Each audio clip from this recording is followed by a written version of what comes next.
Hello बच्चों, let's read this question.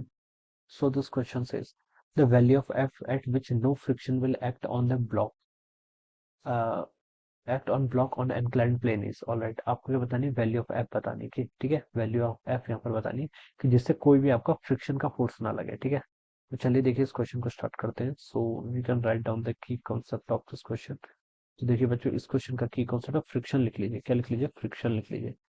Friction will be the key concept of this question. Friction क्या हो जाएगा? इस क्वेश्चन का की कॉन्सेप्ट हो जाएगा। ठीक है बच्चों, देखिए यहाँ पर दो सरफेसेस हैं आपके। ठीक है, एक तो देखिए ये जो आपका बिगर ब्लॉक होता है, ठीक है, बिगर ब्लॉक। ठीक है, इस तरीके से देखिए आपका बिगर ब्लॉक बोलते हैं, फिर इसको वेज बोलते हैं। क्या बोलते हैं? वेज। ठीक है, ये इस ग्राउंड के साथ कांटेक्ट पे है। ठीक है, ग्राउंड के साथ क्या कांटेक्ट पे है। ठीक है, ये सरफेस भी आपकी रफ है। ठीक है, तो यहाँ पर इसका कोफिशिएंट ऑफ फ्रिक्शन आपको न्यू के इक्वल दे रखा है। ठीक है, एक फोर्स आप इसमें एक्सटर्नली लगा रहे हैं एफ हॉरिजॉन्टल डायरेक्शन में। ठीक है, तो ठीक है, तो इस वाले के लिए चलिए मैं इसमें यहाँ पर ये एक्स एक्सिस बोल देता हूँ और ये मैं वो एक्सिस डिफाइन कर लेता हूँ। ठीक है, इसमें ठीक है, और इसका देखिए इसका मास भी स्मॉल एम के इक्वल है। इसके ऊपर एक आपने क्या रखा है? ब्लॉक रखा है। इस वेज के ऊपर आपने एक ब्लॉक रखा है जिसका मास कितना है? एम के इक्वल है। ठीक है, ये एंगल थीटा के इक्वल दे रखा है। ठीक है, तो मैं लिख सकता हूँ, देखिए एक mg का फोर्स ऐसा डाउनवर्ड डायरेक्शन में इधर को लगेगा, एक नॉर्मल का फोर्स आपका यहाँ पर लगेगा। ठीक है, और कौन कौन सा फोर्स लेंगे? ये एंगल थीटा है, तो बता सकता हूँ by symmetry this angle should also be equal to theta. ये एंगल भी थीटा के इक्वल हुआ। ठीक है, अब देखिए बच्चों, अगर मैं यहाँ पर कोई ऑब्जर्वर है मान लीजिए। ठीक है, ये ऑब्जर्वर कैसा है? आपका एक्सेलरेटेड ऑब्जर्वर है। ठीक है, तो इसको जिसका एक्सेलरेशन मान लेते हैं हम, ये पूरा सिस्टम आपका एक्सेलरेट कर रहा है। ठीक है, ए एक्सेलरेशन से क्या कर रहा है बच्चों? एक्सेलरेट कर रहा है। ठीक है, तो चलिए पहले हम देखिए इस बिगर ब्लॉक की एफबीडी बनाते हैं। बिगर ब्लॉक आपका ये है। बिगर ब्लॉक पे देखिए बच्चों कौन कौन से फोर्स लग रहे हैं, पहले हमें ये देखना है। ठीक है, इस बिगर ब्लॉक का मास कितना है? M G. ठीक है, एम है तो उसके कारण एम जी डाउनवर्ड लगेगा। एक एम और है। ठीक है, मैंने देखिए बिगर ब्लॉक पे कहने का मतलब है कि अगर मैं इस बिगर ब्लॉक और इस स्मॉल ब्लॉक दोनों को एक सिस्टम कंसिडर कर लेता हूँ। ठीक है, ये आपका क्या है? इसका मास आपका स्मॉल एम है, इसके ऊपर एक मास और है जिसका मास स्मॉल एम है। अगर मैंने इन दोनों को एक सिस्टम कंसिडर कर लिया तो उस पर नेट फोर्स देखिए कितना लगेगा? 2 mg फोर्स लगेगा डाउनवर्ड डायरेक्शन में। ठीक है, एक एफ फोर्स आपका इधर को ऐसे लग रहा है। ठीक है, एक आपका एफ नेट फोर्स ऐसे लग रहा है। ठीक है, अब ये ब्लॉक की टेंडेंसी होगी राइट की तरफ मूव करने की, तो उस पर फ्रिक्शन फोर्स लेगा पीछे की तरफ। ठीक है, इस फ्रिक्शन को चलिए मैं से स्मॉल एफ से रिप्रेजेंट कर लेता हूँ। क्या लग लेता हूँ? स्मॉल एफ से यहाँ पर रिप्रेजेंट कर लेता हूँ। ठीक है, अब बच्चों देखिए इस पर आपका एक्सेलरेशन मान लेते हैं पूरे सिस्टम का, ये प्लस ये। ठीक है, इसका नेट एक्सेलरेशन मान लिया आपने कितना है? ए सी ओ एम मान लीजिए, एक्सेलरेशन ऑफ सेंटर ऑफ मास बोल देते हैं। ठीक है, तो बच्चों देखिए अब इसमें न्यूटन लॉज ऑफ मोशन लगाऊं। ठीक है, इसका मूवमेंट मोशन किस डायरेक्शन में हो रहा है? एक फोर्स आपका नॉर्मल भी लगाएगा। ठीक है, ग्राउंड ऊपर की तरफ। ठीक है, अब नॉर्मली इसको एन डैश बोल देते हैं। एन किसके लिए? एन डैश बोल देते हैं अभी के लिए। ठीक है, तो बच्चों देखिए इस ब्लॉक का मोशन किस डायरेक्शन में है? फॉरवर्ड। इस ब्लॉक का अगर मैं मोशन देखूं तो हॉरिजॉन्टल डायरेक्शन में। हॉरिजॉन्टल डायरेक्शन में ऐसे लिख सकता हूँ, देखिए इसका टोटल मास कितना होगा? एम प्लस एम, 2m के इक्वल। तो 2m times acceleration of centre of मास। ठीक है, ये किसके इक्वल होगा? एक आपका नेट एक्सटर्नल फोर्स एक्ट कर रहा है एफ नेट, माइनस एक आपने यहाँ पर फ्रिक्शन भी। और फ्रिक्शन की वैल्यू कितनी होती है आपकी? कोफिशिएंट ऑफ फ्रिक्शन की वैल्यू न्यू इंटू आपका जो नॉर्मल है, नॉर्मल यानी कि एनडेस, और एनडेस की वैल्यू यहाँ से हम बता सकते हैं कितनी है आपकी? 2 mg के इक्वल है। तो ये आपका यहाँ से 2 mg के इक्वल में आ जाएगा। ठीक है, तो बच्चों देखिए यहाँ से आप acceleration of centre of mass find out कर सकते हैं। इसकी वैल्यू हो जाएगी आपकी एफ नेट। एफ नेट यहाँ पर बेसिकली आपका एफ ही है। ठीक है, तो चलिए इसको एफ लिखा देते हैं। ठीक है, ये एक्सटर्नल फोर्स था बेसिकली, इसको एफ से रिप्रेजेंट कर लेते हैं। ठीक है, तो हो जाएगा आपका कितना? एफ माइनस आपका न्यू 2 mg। ठीक है, डिवाइडेड बाय आपको यहाँ पर से 2m भी तो आएगा। ठीक है, डिवाइडेड बाय यहाँ से आपका 2m आ जाएगा। ठीक है, तो इसको आप यहाँ पर लिख लीजिए। देखिए एफ माइनस कितना हो जाएगा आपका? चलिए अभी ऐसे लग जाए, एफ माइनस 2 न्यू mg, इतना ही लिख लेते हैं अभी। ठीक है, डिवाइडेड बाय 2m। तो ये आपका क्या आ गया? This is the acceleration. इस पूरे सिस्टम का क्या आ गया बच्चों? आपका एक्सेलरेशन आ गया। ठीक है, this is the acceleration of the whole system. ठीक है, अब बच्चों देखिए, अब ये जो ब्लॉक है यहाँ पर जो ऑब्जर्वर ओवन है। ठीक है, अब इसकी एफबीडी बनाऊंगा मैं, जो आपका स्मॉलर ब्लॉक है। स्मॉलर ब्लॉक पे ये mg का फोर्स लग रहा है, एक नॉर्मल लग रहा है, ये भी बता सकते हैं ये एंगल कितना होगा? थीटा के इक्वल होगा। ठीक है, वैसे मेंटेन बता सकते हैं। इसका एक्सेलरेशन देखिए अभी भी हमने पूरा कैलकुलेट किया, कितना एक्सेलरेशन ऑफ सेंटर ऑफ मास की वैल्यू इतनी आ रही है। ठीक है, अब ये देखिए क्या है? ओवन ऑब्जर्वर के रिस्पेक्ट में अगर मैं देख रहा हूँ तो ये तो क्या आपका एक नॉन इनर्शियल ऑब्जर्वर है, तो उसको सूडो फोर्स लगाना पड़ेगा। सूडो फोर्स कितना होता है? देखिए मास इस ब्लॉक का टाइम्स एक्सेलरेशन जो है उसको अपोजिट डायरेक्शन में कर दो। इसका एक्सेलरेशन देखिए किस डायरेक्शन में होता है? फॉरवर्ड। इसको अपोजिट में कर देंगे तो ये इधर को हो जाएगा।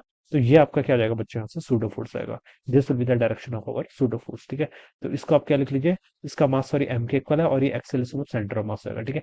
मास उसी ऑब्जेक्ट का लिखते हैं जिस पर हम अप्लाई कर रहे हैं, किस पर कर रहे हैं, इस स्मॉल ब्लॉक पर जिसका मास स्मॉल एम के इक्वल है, तो उसका मास तो आपका एम के इक्वल है, तो सिंपली हम एम ही लिखेंगे, ठीक है।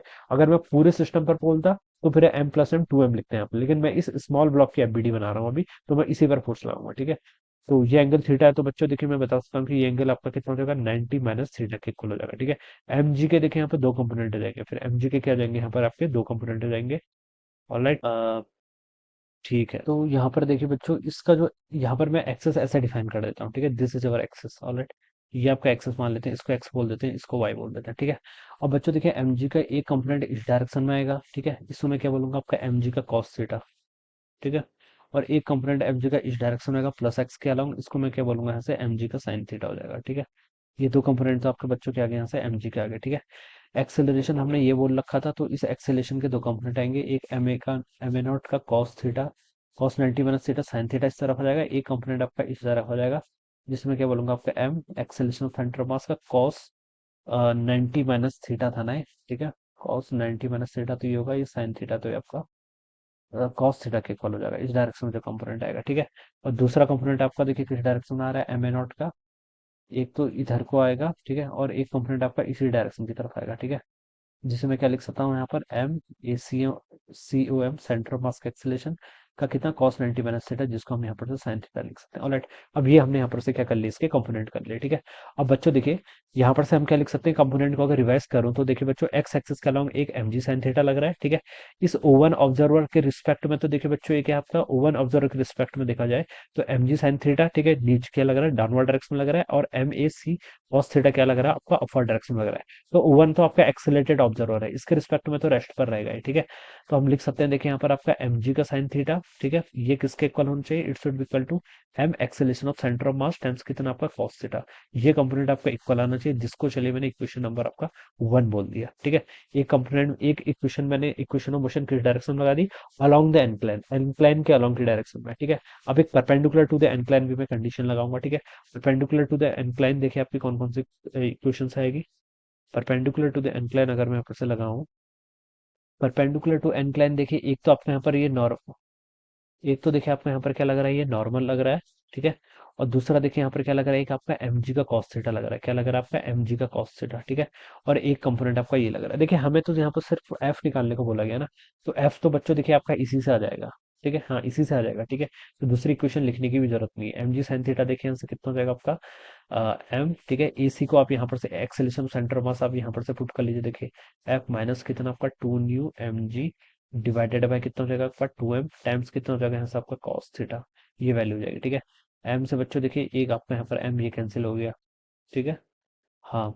और यहाँ पर से देखिए आपका और कुछ कैंसिल हो रहा है, और चलिए ये cos थीटा और यहाँ पर क्या sin थीटा, इस sin cos थीटा को मैं लेफ्ट साइड लेके जाऊंगा तो ये g कितना हो जाएगा, tan थीटा हो जाएगा, बेसिकली कितना हो जाएगा, sin theta by cos theta tan theta होता है ना। और यहाँ पर आपका क्या बच गया, देखिए f बाई 2m माइनस आपका 2, और 2 से 2m कैंसिल हो जाएगा, न्यू इंटू जी के इक्वल आ जाएगा, हाँ, माइनस न्यू जी के इक्वल आ गया, ठीक है। अब यहाँ से देखिए आप क्या लिख लीजिए, एफ बाई 2m की वैल्यू हो जाएगी यहाँ से आपकी जी टेन थीटा प्लस आपका कितना न्यू जी के इक्वल हो जाएगा, ठीक है। और मुझे तो यहाँ पर से एफ बताना, तो एफ की वैल्यू हो जाएगी देखिए 2m जी को आप कॉमन कर लीजिए, ठीक है, और न्यू प्लस टेन थीटा के इक्वल हो जाएगा, ठीक है।